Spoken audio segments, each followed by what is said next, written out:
겠습니다. 네, 오늘 오전과 오후에 걸쳐서 굉장히 좋은 턱들이 발표들이 계속 진행되었고요. 오늘 오후에 특별히 패널 디스커션에 좌장을 맡게 됐는데 굉장히 여러분들의 어떻게 보면 활발한 참여가 굉장히 중요합니다. 그래서 여러분들의 의견, 그다음에 질문 이런 것들이 조금 더 모여졌으면 좋을 것 같습니다. 그래서 우선 패널 디스커션을 시작하기 전에 오늘 제목을 보면요, 그대로 이제 mRNA와 혁신, 핵산이죠. 핵산 신약의 미래라는 제목인데요. 이런 부분에 있어서 한 2분 정도 시간을 드릴 테니까 이렇게 일반인들도 쉽게 알아들 수 있는 가장 쉬운 말로 조금 제목을 바꿔볼까요?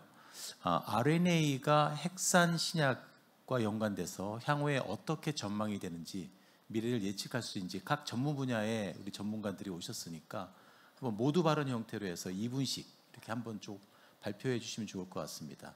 그래서 우리 저 끝에 계신 우리 김병현 교수님부터 이렇게 시작을 하시면 좋을 것 같은데 그래도 가장 연장자신 것 같으니까 이렇게 발표를 좀 향후에 이 RNA와 연관돼서 핵산 신약이 향후에 대한민국에서 어떤 자리매김을 할 수 있고 또 우리가 어떻게 나가야 되는지에 대한 방향성 혹은 미래에 대한 부분들을 좀 간략하게 좀 설명해 주시면 감사하겠습니다.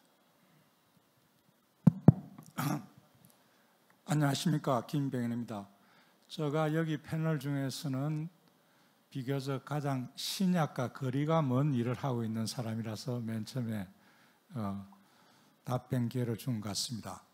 저는 저희 발표에서도 여러분이 느끼신 바와 같이 저는 신테틱 케미스트로 출발을 해서 다양한 내추럴 프로덕트 합성 같은 거로 시작해서 펩타이드 아이소스티어 쪽으로 하다가 결국은 핵산 쪽에 더 중요한 일을 할 수 있겠다 해서 참여했습니다.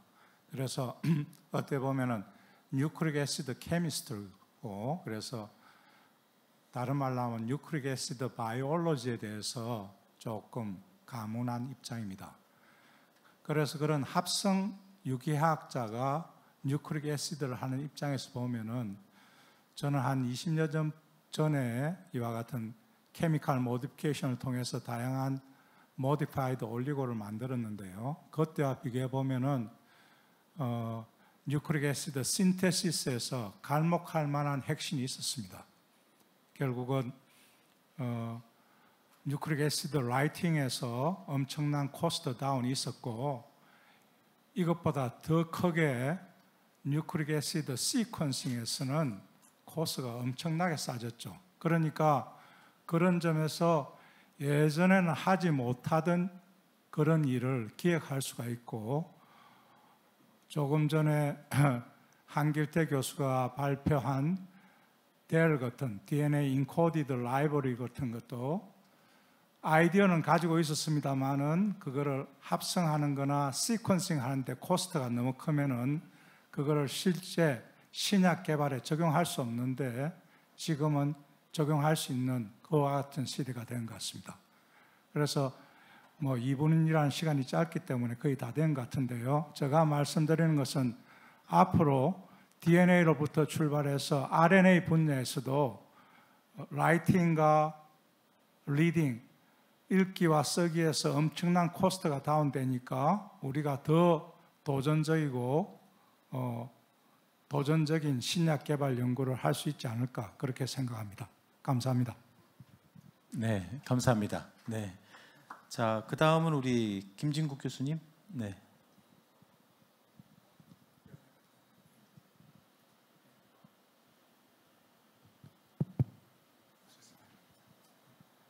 예, 안녕하세요.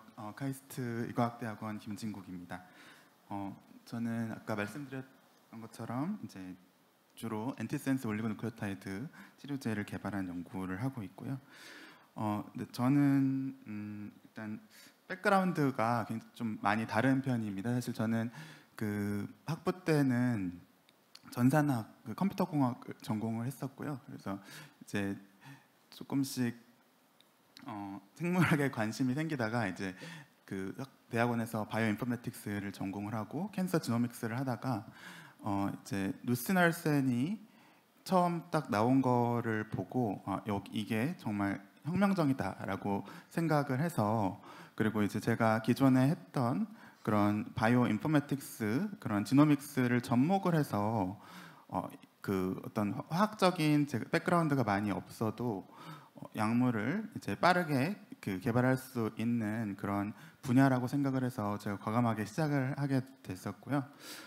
그래서 그 뭐 제가 두 가지만 말씀을 드리면은 일단은 첫 번째로는 아까도 대표님도 언급해 주셨던 부분이었던 것 같은데요. 이 유전자 치료제에 있어서는 이 딜리버리의 중요성이 굉장히 큰 것 같습니다. 그래서 그 이제 굉장히 생각을 해보면은 ASO라는 게 이제 지난 한 30년 동안 있었거든요. 그리고 뉴스널슨이 나오기 전까지만 해도 굉장히 사람들이 조롱의 대상이 된 적도 많이 있었어요. 그래서 sRNA는 잘 되고 sRNA 노벨상도 받고 그러는데, ASO는 이제 다 안 될 거다라고 생각을 하고 있다가 뉴스널슨이 나오면서 이제 다시 부흥을 하게 된 필드라고 그렇게 저거 기억을 하고 있는데요.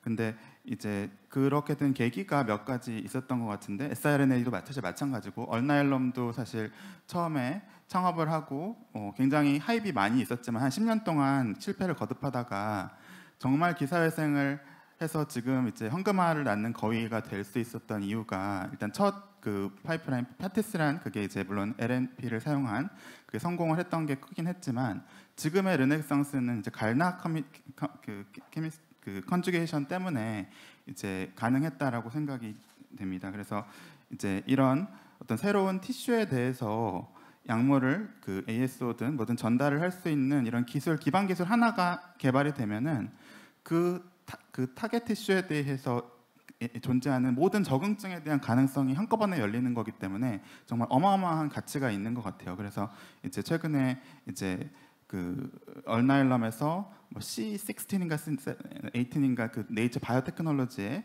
이제 그 리피드 체인을 달면은 이제 CNS 쪽으로도 sRNA를 보낼 수 있다라는 논문이 나왔을 때 이제 굉장히 그 엄청난 임팩트를 가지고 있는 기술이라고 생각이 됐는데, 그러면서도 동시에 이게 그런 종류의 논문들은 굉장히 많이 나오더라고요. 그래서 뭐 이제 어떤 새로운 케미컬 모디피케이션이라든지 이런 그 새로운 뭐 전달 기법, 뭐 ASO에다가 안티바디도 붙이고 그런 이제 기법들이 매년 나오는데, 그것들 중에서 실제로 클리니컬하게 사용이 되는 경우는 거의 뭐 한 100개 중에 하나 정도밖에 안 되는 것 같습니다. 지금까지 성공한 게 사실 LNP랑 갈락이랑 그냥 그 정도거든요. 그리고 이제 안티바디 컨주게이션 이런 것들도 시도가 되고 있지만 결국 임상에서 성공할 수 있을지, 그런 게 이제 여러 가지 그런 거는 이제 지켜봐야 되는 거라고 생각이 되고요. 그래서 그런 장기적으로 봤을 때는 이제 이런 그런 케미컬한 이노베이션을 해가지고 완전히 또 새로운 디멘전을 여는 그런 연구 굉장히 중요할 것 같고, 단기적으로 중기적으로 봤을 때는 제가 이제 케미스트가 아닌 입장에서 하는 연구처럼 이미 임상적으로 검증이 된 그런 플랫폼, 누시널슨의 플랫폼, 아까 말씀드린 토페르센의 플랫폼, 그런 걸 활용해가지고 시퀀스를 바꿔서 그런 가장 최적의 시퀀스를 선택을 하고, 그런 걸 AI를 활용해서 이제 그런 시퀀스를 고르고, 그런 이제 그런 쪽의 연구도 중기적으로 빠르게 임상으로 진입하는 측면에서는 이제 유효한 전략이라고 생각을 하고 있습니다. 예, 여기까지 하겠습니다. 감사합니다. 네, 감사합니다. 자, 그 다음에 우리 김광록 본부장님. 네.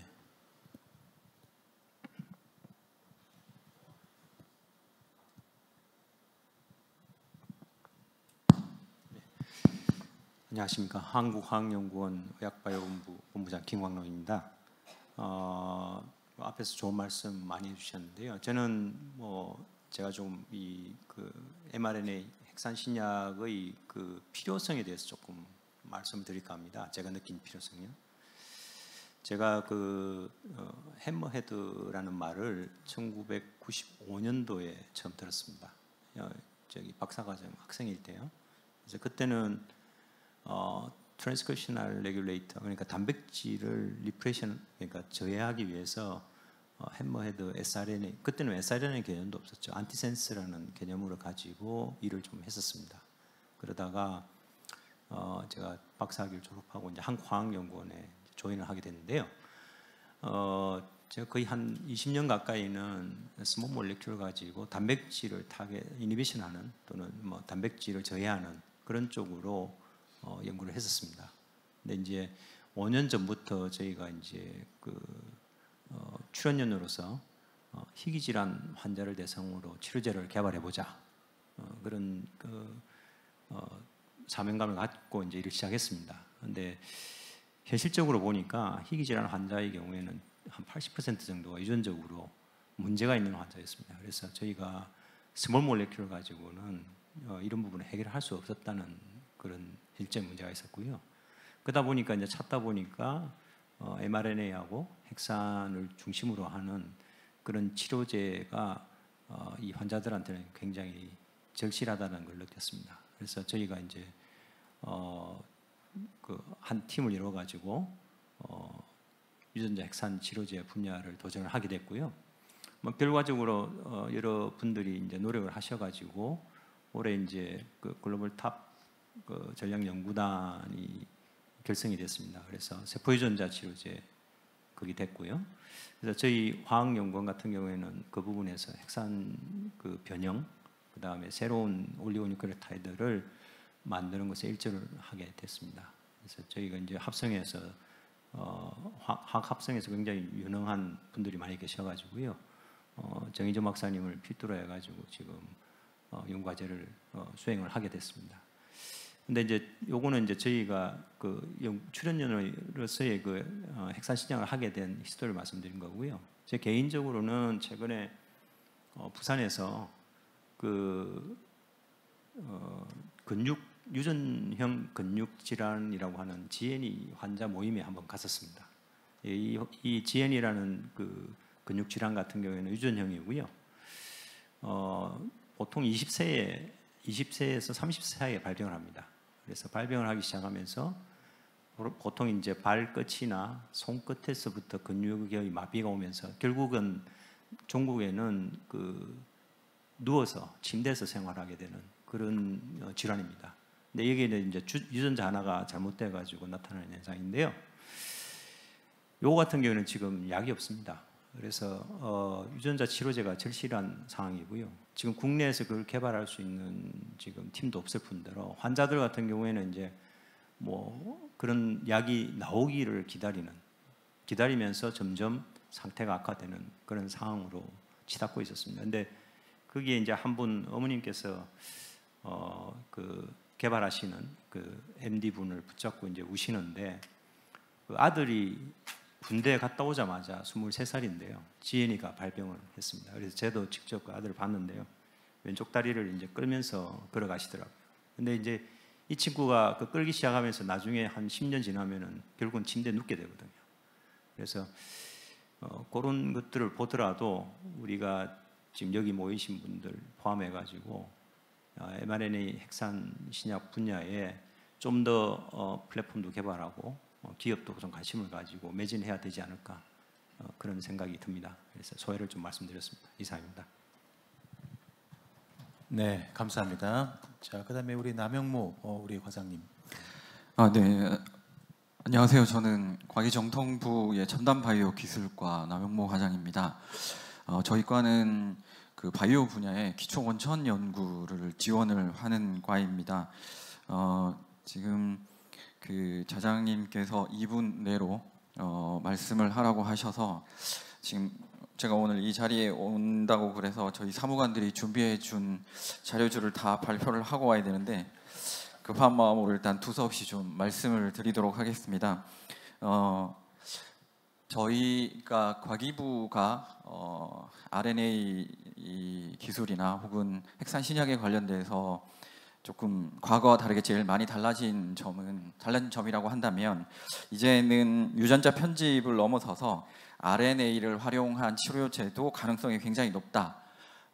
저희가 지금 관련돼 있는 문건이나 전문가분들한테 이야기를 들었을 때는 최소 3가지 이상의 치료제가 현재 임상 단계의 RNA 편집 치료제로서 임상 단계에 진입을 하고 있다라는 이야기를 들었고, 그리고 그에 대한 가능성이 굉장히 높다라는 저희가 전문가분들의 의견을 들었습니다. 그래서 지금 저희가 그 준비를 하고 있는 것들은 내년도 사업의 경우에는 지금 그 RNA 그거를 포함을 해서 유전자 세포 치료에 대한 신규 사업을 좀 대폭 확대를 했고요.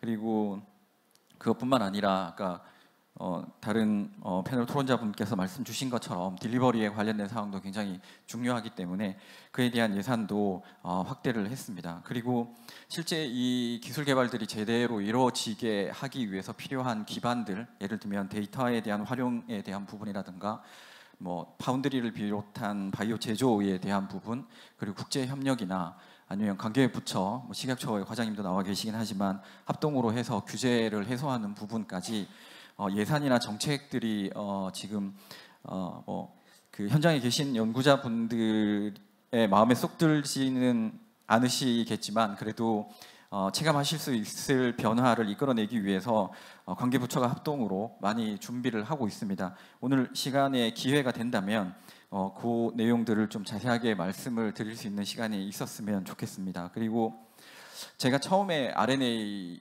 편집에 대해서 이야기를 듣게 된 거는 바이오인 와치라고 생명연이라는 그 출연연에서 계속 이렇게 발간을 하시는 거기 보고서를 보고 알게 됐고요.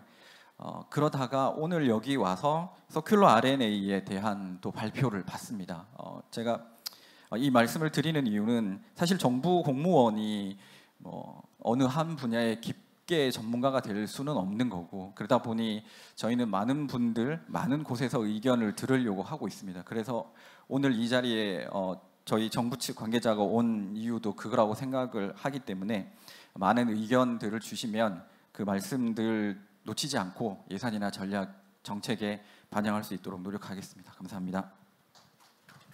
네, 감사합니다. 자, 그 다음에 우리 정지원 과장님. 네.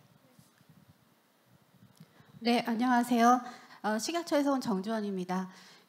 제가 이제 사전 상담과라는 곳에서 왔는데요. 여기는 이제 저희 혁신 의료 제품에 대한 제품화 지원을 하는 그런 부서입니다. 그렇다 보니까 되게 다양한 그런 혁신 제품이라고 주장하시는 그런 제품들을 만나게 되고, 이제 그런 관점에서 이제 RNA 세라피틱스를 봤을 때에 제가 이제 개인적으로 가지고 있는 그 느낌은 되게 장점이 많은, 여기서 계속 발표가 되고 있지만은 식약처 심사자의 입장에 봐서도 되게 장점이 많은 제품이다. 왜냐하면은 그 모달리티 측면에서 케미칼 의약품이 가지고 있는 장점, 즉 안전관리 컨트롤이 가능할 수 있는 단순한 구조, 상대적으로 단순한 구조, 그 다음에 매스 프로덕션이 가능하고 무엇보다도 신속한 생산이 가능하기 때문에 혹시라도 에러가 있을 때라도 빨리빨리 고쳐서 매스 프로덕션 가능하게 할 수 있는 그런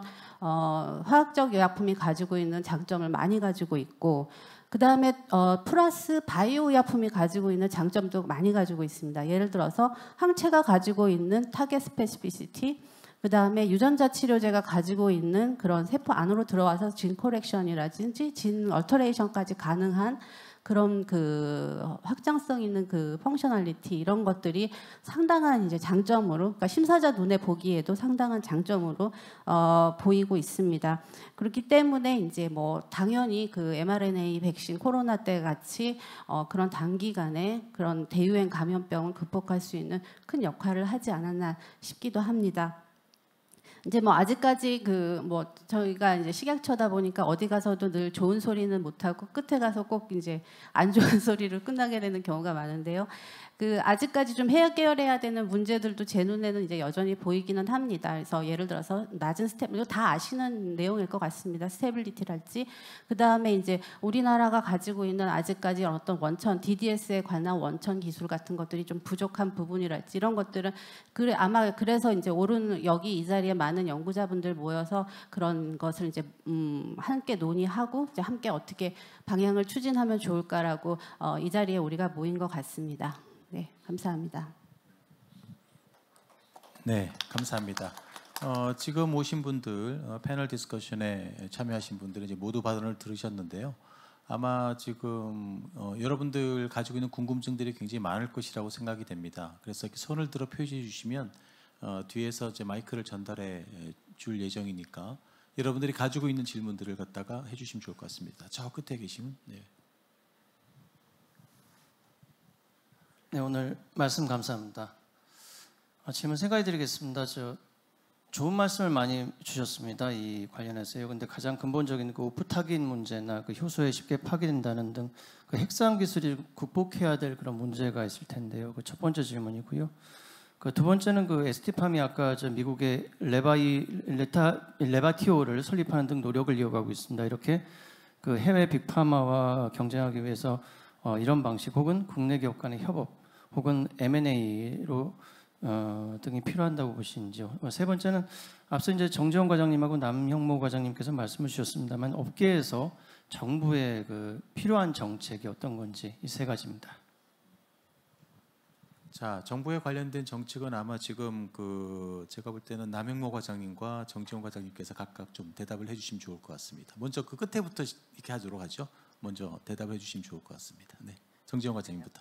네, 저희 식약처에서도 지금 오늘 아침 9시에 저희 오유경 처장님께서 오시지는 못했지만은 영상으로 축사를 하시면서 두 가지 키워드를 말씀하신 것 같았습니다. 첫 번째 키워드가 규제과학혁신법. 이 이제 발의가 됐고 작년부터 발의가 됐고 이 규제과학혁신법의 큰 줄기 중에 하나가 이제 원래 식약처에서 없던 펑션이 하나 들어간 게 제품화 지원이라고 하는 펑션입니다. 저희가 규제 당국으로서는 지금까지는 뭐 어떤 안전관리랄지 이런 것이 뭐 지금도 당연히 가장 큰 최우선의 이제 미션이긴 하지만은 그 제품화 지원이라고 하는 펑션이 새롭게 이번에 들어가게 됨으로써 저희가 이제 그 부분에 대해서 좀 더 이제 근거를 가지고 구체적으로 절차를 가지고 어떤 도와드리는 그런 정책을 펼 수가 있게 됐다라는 그런 것입니다. 그래서 첫 번째로 보면은 그 제품화 지원을 할 수 있는 일이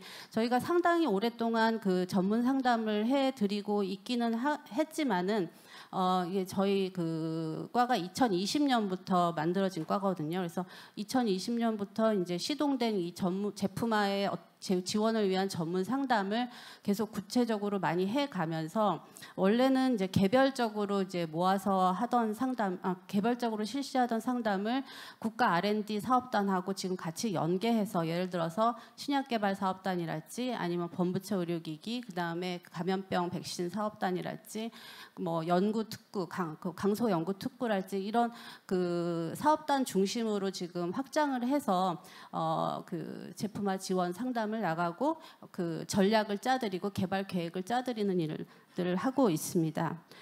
많이 이용해 주시길 바라고요.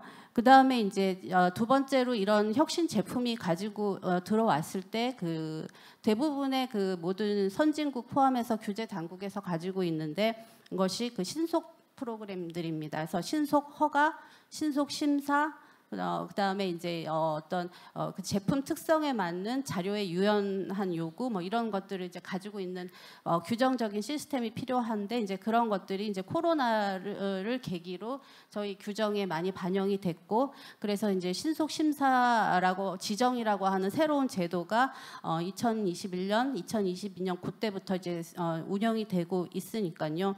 저희가 이제 시스템적으로는 신속 허가를 할 수 있는 그런 것이 되어 있다라고 말씀드리고 싶습니다. 근데 이제 세 번째가 규제적 저희가 가장 요새 식약처에서 오시면은 많이 말씀 듣는 것이 규제과학이라는 단어인데요. 이제 규제과학이라고 하는 것은 식약처가 결정하고 하는 모든 안전성, 유효성 관련, 안전관리 관련에 대해서 데이터 기반, 그다음에 과학을 기반으로 한다라는 이제 뭐 큰 대의적인 거긴 하지만은요. mRNA 백신이나 mRNA나 아니면은 핵산 제품에 관련해서도 저희가 작년 23년까지 한 110억 정도, 그러니까 저희 식약처의 규모로 봐서는 좀 많은 규모의 R&D 지원을 했고 대부분은 평가 기술을 개발하고 그것을 가지고 이제 가이드라인들을 많이 개발하고 있습니다. 그래서 지금 뭐 다른 뭐 백신이랄지 그다음에 항체랄지 이런 것에 비해서 뭐 많은 수의 가이드라인은 아니지만은 꾸준하게 그 mRNA 관련해서도 지금 5개, 6개의 가이드라인을 개발하고 있고 핵산 치료제 관련해서도 지금 가이드라인 하나가 나와 있습니다. 그래서 그런 것들이 이제 계속 지속적으로 저희가 운영을 하고 하면서 초기 개발자분들한테 이제 가이드를 빨리빨리 시적절하게 드리도록 노력을 하고 있고요. 그다음에 이제 여기 뭐 과기부에서도 오셨지만은 대부분 우리나라 개발하는 제품들은 국가 R&D를 이제 가지고서 개발을 하게 되셔서 저희가 이제 국가 R&D 대상으로도 규제 정합성 검토, 그러니까 얘가 의료 제품이 될 수 있는지, 이 제품은 어디로 가야 할지, 의약품인지, 의료기기인지, 바이오인지 뭐 이런 것들을부터 이제 해서 그 평가 기술을 어떤 걸 개발해야 될지, 어떤 가이드를 만들어야 될지 이런 것들을 이제 논의할 수 있는 그런 규제 정합성이라고 하는 검토 프로세스도 마련을 했습니다. 그 다음에 이제 두 번째 그 큰 키워드가 규제 외교라고 하는 키워드입니다. 그래서 뭐 많은 정부 부처들이 다 국제 협력을 열심히 하고 계시지만은 저희 처장님이 이제 오늘 처음에 말씀하신 그 US FDA하고 협력, 그 다음에 EMA하고 비밀 약정 이런 것들은 그 사실은 그 국제 협력 단계에서 가장 높은 단계인 비밀 약정까지 EMA라고 이제 맺었다라는 것은 이제 유럽 쪽에서도 저희 식약처의 어떤 것들을 다 이제 인정하고 좀 협력의 관계를 좀 가장 공고히 두는 단계인 것 같습니다. 그래서 저희는 이제 그런 것들을 통해서 우리나라 제품들이 글로벌로 나갈 수 있도록 많이 도와드리려고 하고 있습니다. 감사합니다. 네, 저 과기부에서 오신 우리 남영모 과장님 이런 기술적인 측면 이런 게 정부의 지원에 관련된 내용들 좀 나눠주시면 감사하겠습니다. 네, 그 제가 알고 기억하는 바로는 그 글로벌 바이오 시장 규모가 21년도 기준으로는 2조 달러, 한 2,500조 원 정도 되는데 한국에서 차지하고 있는 포션은 한 48조 원 정도의 규모. 근데 그 중에서도 그거에 대한 대부분이 실제 독자적인 기술이라기보다는 외국에서 개발한 기술들을 판매 대행하는 뭐 그런 거에 대한 비중이 굉장히 높다라고 알고 있습니다. 그래서 현재 뭐 기술이 뭐 미국이나 선진국에 대해서 독자적인 경쟁력을 가지고 있다거나 혹은 그 외국에 있는 선진국의 빅파마 기업이랑 견줄 만한 기업들이 많이 있다던가 뭐 그런 상황이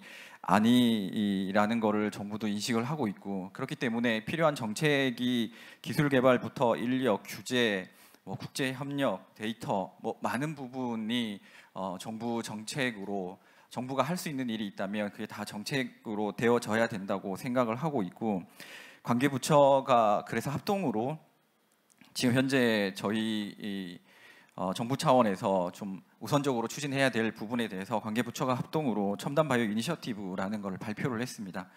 그러니까 그 안에 있는 내용들 중에서 제가 지금 기억하고 이해하는 내용들 위주로 좀 설명을 좀 드리도록 하겠습니다. 과기정통부다 보니 산업, 금융 쪽에 대한 내용은 조금 제 드리는 말씀에서 비중이 좀 적더라도 좀 이해를 해주시기 바랍니다. 첫 번째로 드리고 싶은 말씀은 기술 개발, 바이오 분야에 대한 기술 개발을 위한 정부 R&D 투자에 대한 확고한 의지에 대한 부분입니다. 저희가 그 전문가분들을 많이 뵙고 거기에는 이제 그 벤처 하시는 분들도 계시고 기업 하시는 분들도 계셔서 그분들이 저희한테 주시는 가장 많은 말씀 중에 하나는 예전에 그 바이오 쪽의 벤처 붐이 이제 다 꺼져서 바이오 분야에 그 돈이 들어오지 않는다. 그래서 지금 바이오 관련돼 있는 벤처를 포함해서 기업들이 굉장히 지금 좀 재정적으로 어려움을 겪고 있다라는 말씀을 많이 주셨습니다. 거기서 저희 정부 차원에서 할 수 있는 부분이 일단 우선적으로는 뭐 기술 개발에 대한 확고한 의지, 바이오가 굉장히 중요한 분야고 3대 게임 체인저 중에 하나이기 때문에 많은 R&D 예산의 많은 비중을 바이오 분야에 투자를 하겠다라는 확고한 의지의 표명이 필요할 거라고 생각을 하고, 그래서 아까 말씀드렸던 유전자 세포 치료제의 분야를 포함해서 내년도 25년도에는 R&D 분야 중에서 바이오 분야에 대한 지원을 좀 확대하고자 저희가 관계부처랑 같이 많은 노력을 하고 있습니다. 그리고 다음으로 데이터와 관련돼 있는 말씀을 좀 드려야 될 것 같습니다. 현재 그 바이오가 디지털 기술이랑 융합이 되어져서 많이 연구가 되고 있기 때문에 현재 산재되어 있는 이 바이오 데이터를 통합적으로 확보를 하고 유용한 데이터가 될 수 있도록 가공하고 품질 관리를 하는 것이 필요하다고 생각을 하고, 또 이런 데이터들을 활용을 할 수 있는 다양한 기반, AI 플랫폼을 비롯해서 그런 것들을 많이 준비를 해야 된다고 생각을 하고 있습니다. 그래서 관계부처가 합동으로 관련 전문기관까지 포함을 해서 협의체를 구성을 했고 25년도 예산에도 관련된 사업들을 많이 포함을 했습니다. 그리고 그 외에 규제에 대한 말씀은 식약처 과장님께서 말씀을 주셨고, 실제 디지털 바이오가 진행이 되기 위해서는 컴퓨팅 자원에 대한 부분도 굉장히 필요할 거라고 생각합니다. 그래서 슈퍼컴퓨터를 포함을 해서 컴퓨팅 자원에 대한 확대 부분도 저희가 준비를 하고 있습니다. 그리고 저희 그 정부 정책을 추진함에 있어서 많은 분들께서 지적을 해주시는 부분이, 과기부는 앞단에 기초 원천 연구를 하고 그 후단에는 복지부나 질병청에서 담당을 하시고, 그게 또 산업화될 때는 산업부가 담당을 하고 인허가는 식약처가 담당을 하시다 보니 기술 개발된 것들이 나중에 임상으로 가게 되고 이게 인허가 그리고 제품까지 가는 데 있어서 좀 단절이 이루어진다라는 지적들을 많이 해주셨습니다. 그래서 저희가 아까 첨단바이오 이니셔티브도 관계부처 합동으로 마련했다고 말씀드렸던 것처럼 부처가 협의체를 구성을 해서 이 부분에 대해서 전주기로 지원하는 것들을 준비를 하고 있습니다. 현재 25년도의 예산으로는 프로그램형 혹은 임무지향적이라고 해서 이러한 것들이 조금 중요하거나 혹은 단기간에 이루어질 수 있는 것들을 우선적으로 선별을 해서 관계부처가 패키지로 사업을 지원하는 것들을 준비를 하고 있습니다. 그래서 이러한 정책들이 지원이 되고 있고, 그리고 이 연구라는 게 혼자서는 혹은 한 기관에서는 지금 이제 한 국가에서 하는 것도 경쟁력이 조금 낮아지고 있는 상황이어서 국제 협력이 어느 때보다도 굉장히 중요하다고 생각을 하고 있고요. 그래서 미국을 비롯해서 협력 국가를 굉장히 좀 다양화하는 노력들을 진행을 하고 있습니다. 그리고 그래서 국제 협력에 대한 이야기가 나왔으니 저희가 국제 협력과 관련해서 대표적인 사업이 이제 보스턴 코리아 사업이라고 해서 현재 과제를 공모 중에 있습니다. 기초 연구를 거의 바이오 분야 기초 연구를 하고 계신 연구자분들께서 많은 관심을 가져주셨으면 좋겠고요. 모두에 말씀드린 것처럼 필요한 정책들이 많이 있을 거라고 생각을 하고 저희가 지금 담아내지 못한 부분도 분명히 있을 거라고 생각을 합니다. 그래서 오늘 이 자리를 비롯해서 다른 어떤 곳에서도 의견을 주시면 저희가 그것들을 실행해 나가는데 정책화해서 담아 나갈 수 있도록 노력하도록 하겠습니다. 네, 감사합니다. 자, 아마 질문과 관련된 또 다른 내용 가운데 하나가 조금 사이언스 앤 테크놀로지 부분이 될 것 같은데요.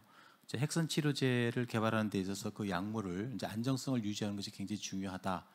이거에 대한 것이 오늘 오전 그리고 오후에도 계속해서 DDS에 관련된 내용들이 계속 발표가 됐는데, 이와 관련해서 출연원 한국화학연구원 같은 경우에도 오늘 문재수 박사님이 발표한 내용에 그런 내용이 좀 일부 들어 있었습니다. 향후에 그 출연원 한국화학연구원에서는 이와 같은 DDS와 관련된 내용들을 어떻게 조금 더 개발을 하고, 특별히 아까 우리 정지용 과장님께서 말씀하셨지만 그 특허에 관련된 IP에 관련된 이슈도 굉장히 중요한 이슈이기 때문에 이런 특허 회피 전략이라든지 여기에 따른 어떤 기술적인 어떤 개발적인 측면에 대해서 좀 말씀해 주시면 감사하겠습니다.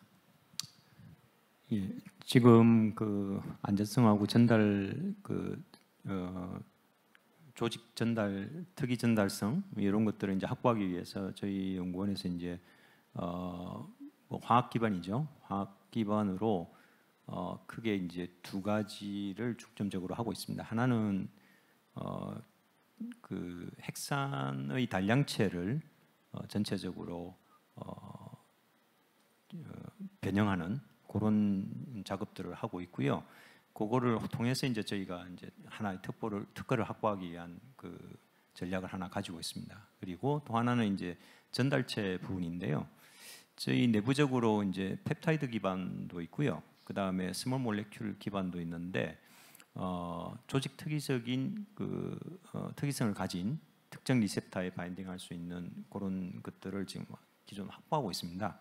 그래서 그거를 저희 핵산 신약 개발 쪽에다가 접목을 해가지고 조직 특이성이나 뭐 또는 세포 특이성 이런 것들을 좀 확보하려고 하고 있고요. 그 다음에 이제 그 스테빌리티나 이런 것들 같은 경우에는 이미 기존 기술들도 상당히 확보를 하고 있지만 저희들이 이제 화학 기반으로 그런 부분들도 전략적으로 좀 접근해 보려고 노력을 하고 있습니다. 이상입니다. 자, 그 질문 가운데 마지막 질문 아마 에스티팜과 레바티오에 대한 이야기가 언급이 돼서 이건 제가 답을 하도록 하겠습니다. 에스티팜 입장에서 보면은 해외 법인 두 군데 바이오텍이죠. 스타트업 컴퍼니를 설립한 이유가 간단합니다. 첫 번째로는 에스티팜 자체가 CDMO를 하는 업체이기 때문에 우리 회사 자체 내에서 그와 같은 모달리티를 사용해서 회사를 설립할 경우에 특별히 글로벌 파마들이 글로벌 제약사들이 저희 주요 고객사이기 때문에 실제로 약간 어려워하는 부분들이 있었습니다. 그런 부분들을 좀 회피하기 위해서 외국에 법인을 설립하고 그런 신규한 모달리티를 구축하는 전략을 수립했던 것이 첫 번째 이유이고요. 두 번째 이유는 더 심플합니다. 중요한 과학자들을 한국에 데려올 수가 없습니다. 지금 좀 현실적인 이야기인데요. 왜냐하면 이제 1970년대나 80년대 이전에 보면은 한국 과학자들, 특별히 화연에 태동이 되는 그런 부분들도 상당히 있었는데 아주 주요한 과학자들을 한국에 스카우트해서 한국의 과학이나 기술을 발전시키는 그런 어떤 모델들이 있었습니다. 시대가 바뀌었고요. 이제 2000년대에서 젊은 과학자 중심으로는 특별히 아이들이 어리거나 가정 교육의 문제 이런 문제들로 한국의 과학자들을 스카우트해오는 것이 쉽지가 않습니다. 특별히 첨단으로 달리고 있는 중요한 모달리티인 경우에는 주요 과학자들이 그것이 한인 과학자인 경우에는 대부분 다 미국의 각각 분야에 따라서 예를 들어서 저희들이 지금 RNA에 대한 부분들을 많이 얘기하고 있는데 주로 버스턴과 샌디에고 중심의 젊은 과학자들이 굉장히 많습니다. 이분들의 주요한 어떤 역할들을 감안할 때 그냥 간단하게 한국에 데려오지 못하면 거기다 회사를 만들지라는 생각으로 시작했던 겁니다. 그것이 주요했고요. 샌디에고에 있는 레바티오 같은 경우에는 서큘러 RNA 플랫폼을 성공적으로 구축할 수 있었고 그리고 애틀란타 버나젠이라는 회사를 통해서는 우리 플랫폼을 통해서 실제적으로 13개의 파이프라인을 구축했습니다. 실제로 보면은 거기에 일하시는 분이 2.5 FT입니다. 2명과 반. 그 절반은 뭐냐면 대학원생을 데리고 와서 흔히 얘기하는 어소시에이트, 어시스턴트로 썼던 그러니까 2명 반이 2년 반 동안 13개의 파이프라인을 구축한 겁니다. 만약에 이분들을 한국에 들어와서 플랫폼을 구축을 하고 뭔가 랩을 만들고 그러면 도저히 이 시간 내에 13개 파이프라인을 만들 수가 없습니다. 그렇기 때문에 신속하게 거기서 저희들이 만들 수 있었던 거고요. 거기 한 걸음 더 나가서 우리가 하고자 했던 AER, Antibody Encoding Library, RNA라고 하는 즉 프로틴 베이스의 어떤 백신들을 갖다가 전부 RNA로 바꾸겠다. 그게 mRNA가 됐든 서큘러 RNA가 됐든 아니면 셀프 앰플리파잉 RNA가 됐든 이와 같은 RNA 베이스로 하겠다라는 것이 저희들의 전략이었습니다. 아마 그래서 그런 부분에 있어서 굉장히 활발하게 지금 진행이 되고 있고요. 그런 측면에서 한국에 있는 제약사 혹은 바이오텍들이 지금 조금 전에 우리 그 남 과장님께서 말씀해 주셨던 것은 보스턴하고 이제 코리아하고 어떤 콜라보레이션에 대한 프로그램 같은 경우에도 굳이 거기에 있는 분들을 데려올 것이 아니라 그분의 기술력을 그대로 인정하고 거기서 함께 어떤 콜라보레이션 역할을 하는 전략들이 굉장히 주요할 거다. 그리고 많은 분들이 지원할 거다. 아마 에스티팜도 지원하는 걸로 알고 있는데 그런 부분에 있어서 아마 이와 같은 노력들이 정부에서도 굉장히 지속적으로 지원을 한다면 굉장히 좋은 결과들을 맺을 수 있을 것이라고 생각이 됩니다. 자, 또 다른 질문 또 받도록 하겠습니다. 질문 있으신가요? 자, 없으시면 제가 질문하겠습니다. 우리 정지영 과장님한테 좀 여쭤보고 싶은 게 있는데 지금 오늘 계속해서 이제 김진국 교수님도 말씀했지만 흔히 얘기하는 이제 뭐 레어 디지즈라든지 나노 울트라 레어 디지즈, 오늘 이제 나노 레어 디지즈 뭐 이런 얘기들이 나왔어요. 근데 제가 오늘 발표했던 내용 중에서도 레어 디지즈에도 가장 중요한 포인트지만 이것이 궁극적으로 개인 맞춤형 퍼스널 메디슨으로 개발하는 어떤 그 단계가 될 것 같은데, 지금 현재 식약처나 이런 부분에 있어서 이와 같은 레귤러터리 RA 부분에 있어서의 규제에 대한 승인이라든지 이런 부분들은 지금 어떻게 준비가 되고 있는지 좀 궁금합니다.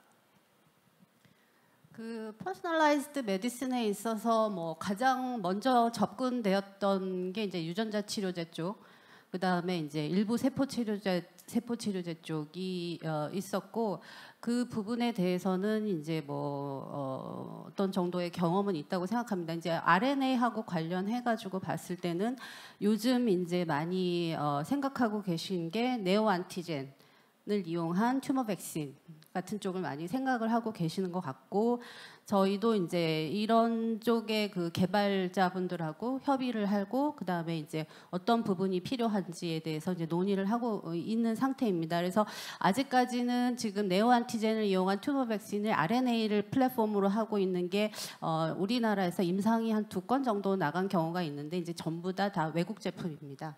국내 제품은 아직까지는 많이는 없고, 그 대신 제가 알기로는 신약개발사업단이랄지 이런 쪽에서 많이 지금 아마 그 투자랄지 이런 예산을 많이 하고 계시고, 뭐 당연히 지금 저희도 그 부분에 대해서 많이 고려를 해서 지금 가이드라인을 그 캔서 백신에 대한 가이드라인이 임상 쪽으로 하나 나와 있고, 그 다음에 이제 그 추가적으로 이제 네오 어즈번트를 이용한 백신에 대한 튜머 백신에 대한 고려할 점의 가이드라인도 재작년인가 작년인가 이제 하나 더 만들어서 2가지를 가이드라인을 드리고는 있습니다. 근데 아마 개발자분들하고 이제 얘기를 해보니까 워낙 그 뭐 대부분 뭐 FDA나 EMA 가이드라인도 많이 읽어보셨겠지만 대부분 그 사이언티픽한 프린시플 정도를 제공을 할 수밖에 없습니다. 왜냐하면은 그 모든 그 제품들이 전부 케이스 바이 케이스인 경우가 너무 많아서 아주 디테일한 그 여러분들의 실제적인 궁금점 같은 것들이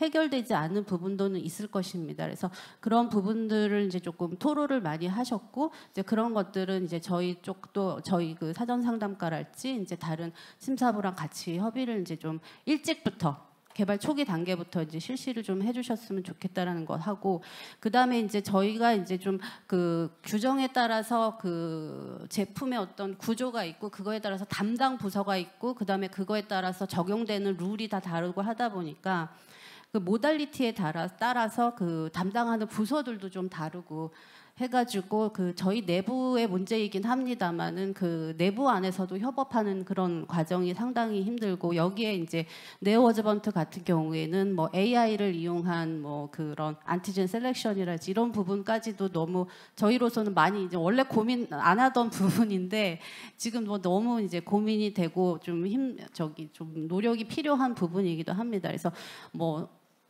누구 혼자서 잘하라는 그런 게 없기 때문에 이 부분은 저희가 이제 인더스트리 쪽하고, 그다음에 특히나 이제 아카데미에 계신 그 전문가들하고의 협업이 정말 중요하고, 그래서 이제 저희가 뭐 세미나랄지 아니면은 그 전문가 회의를 많이 하기는 하지만은 외부에서도 저희 식약처를 좀 교육시켜 주시는데 조금 이런 부분은 많이 도와주셔야 될 것 같습니다. 네. 네, 감사합니다. 자, 또 질문하실 분? 네, 저기 뒤에. 아마 마지막 질문이 될 것 같습니다. 시간이 많이 흘렀기 때문에 지금 그 질문하신 분이 마지막 질문자가 될 것 같은데 마이크를 좀 갖다 주시면. 네.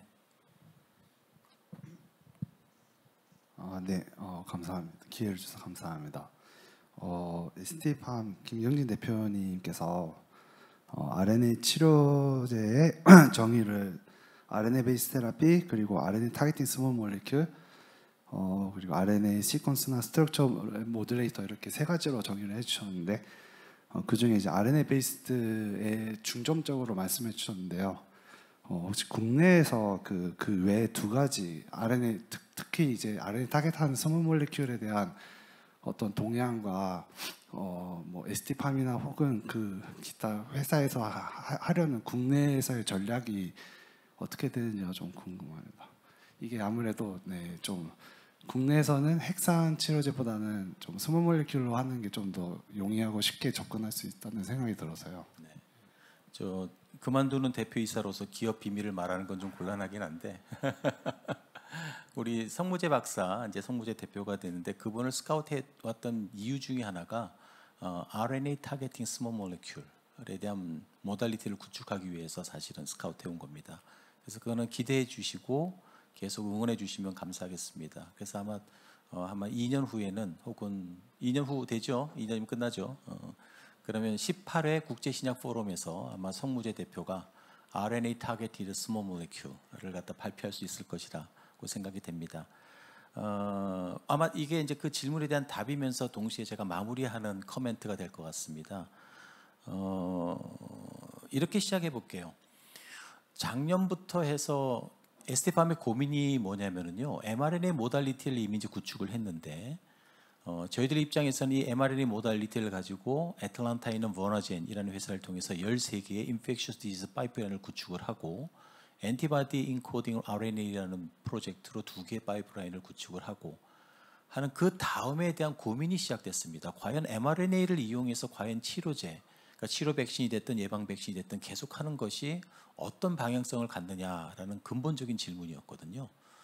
그래서 작년 겨울부터 시작해서 올 연초까지 계속해서 컨퍼런스를 한 4개 정도를 다니면서 많은 분들과 이야기를 했고 나누었을 때 이게 제 개인적인 생각입니다. 혹시 틀릴 수도 있으니까 나중에 그거는 과학적인 어떤 디스커션을 통해서 여러분들의 의견을 저한테 주시면 얼마든지 받도록 하겠습니다. 이전에 코비드 mRNA 백신이 개발되고 나서요, 여러분 기억하실지 모르지만 이미 큐어백, 그다음에 바이온텍, 그다음에 모더나 같은 경우에 거의 20년 가까이 코비드 백신이 시작되기 전에 이 친구들은 이미 온콜로지라든지 인플로메이션이라든지 오토이뮨 디지즈에 엄청난 연구를 하고 있던 사람들입니다. 그런데 코비드 백신이 터졌을 그 당시에 펀드를 주고 있던 그 오블리게이션 조항이 있었어요. 어떤 팬데믹 시츄에이션이 터졌을 때는 이거를 반드시 사용해야 된다라고 하는, 그래서 코로나 백신으로 다 뛰어들어간 겁니다. 그리고 나서 이것이 다 지나가고 나니까 다시 다 돌아갔는데 다들 온콜로지라든지 오토이뮨 디지즈라든지 인플로메이션으로 다시 돌아갑니다. 근데 그럼 과연 이게 그 다음으로 mRNA의 모달리티를 사용해서 치료 백신이나 예방 백신으로 예방 백신 좀 다릅니다. 이 치료 백신으로 갔을 때 과연 몇 년 걸릴까? 특별히 저희들 CDMO 입장에서 보면 면밀하게 신약 개발의 파이프라인들을 보고 있거든요. 근데 지금 대부분이 다 페이즈 2 이상을 넘어가는 게 없습니다. 거의 다 페이즈 1 내지는 디스커버리 스테이지에서 mRNA 모달리티란 그 에셋들, 즉 파이프라인들이 있지, 임상 2 이상을 넘어가는 건 최근에 있었던 모더나가 예서 PD1과 콤비 때려가지고 온콜로지 했던 이 정도 보여준 거. 근데 그건 이미 옛날에부터 해왔던 걸 갖다 이제 발표한 것 뿐이거든요. 그런 측면에서 본다면 mRNA 모달리티는 과연 어디로 갈 것인가라고 했을 때 오늘 아침에 말씀드린 것처럼 이젠 mRNA라고 하는 하나로 볼 것이 아니라 RNA라는 자체, 즉 아까 말씀드렸던 non-coding RNA까지도 익스펜션을 다 시켰을 때 그러면 mRNA, 서큘러 RNA, 그다음에 셀프 앰플링 RNA, 그다음에 다양한 형태의 힘들죠. non-coding RNA까지 이걸 다 봤을 때 이걸 한 테이블에 놓고 다 같이 봐야 되는 거 아니냐라고 했고, 그다음에 그동안의 신약 개발자로서 미국에 있는 많은 제약사들, 바이오텍의 CEO들하고 CSO하고 얘기를 해보니까 이 친구들의 표현이 딱 이겁니다. 뭐냐면 mRNA는 2018년 이후로 돌아갔다. 그리고 이 모달리티는 이제는 이거 하나로 서바이브하기 쉽지 않다. 그렇다면 RNA 전체로 봤을 때 이거는 결국은 진 에디팅과 함께 연동될 때만 성공할 수 있다라는 것입니다. 그러니까 한 단계 약간 퀀텀 점프가 된 겁니다. 그러니까 맨 마지막에 서큘러 RNA에 대한 걸 갖다가 우리 누구예요? 지연배 박사가 발표했던 것처럼 실제로 Cas9 같은 경우에 서큘러 RNA로 해가지고 진 에디팅으로 넘어가겠다라고 하는 전략 같은 거. 이것이 우리가 그동안에 많이 고민했던 부분들이거든요. 그러니까 결국 어떻게 보면은 지금 있는 이 모달리티, RNA라는 모달리티가 다양한 형태의 진 에디팅 혹은 진 세라피 아니면 셀 세라피라고 넘어가는 그런 단계에서 굉장히 이 부분까지 확산될 때야만 어떻게 보면 많은 경우에 많은 연구자들이 점프할 수 있고, 또 어차피 신약 개발이라는 것은 또 머니 게임입니다. 굉장히 프랙티컬한 얘기인데 자본가들이 투입돼야만, 그리고 돈이 들어와야만 그 연구가 더 활성화되는 부분들이 있기 때문에 그런 측면에서 이런 것들이 전부 조화가 돼서 사이언스 하는 사람, 그다음 비즈니스 하는 사람, 그다음에 파이낸스과 연관된 사람들이 다 뭉쳐질 때야만 대한민국의 RNA 테라피utics도 계속해서 발전할 수 있지 않을까라는 생각이 듭니다. 그래서 결론적으로 제 의견을 말씀드리면 오늘 아침부터 쭉 얘기를 들으면 아마 어떻게 보면 RNA 테라퓨틱스라고 하는 것 혹은 RNA 테라피라는 것이 어떻게 보면 한국형에 가장 알맞는 모달리티가 아닐까라는 생각이 듭니다.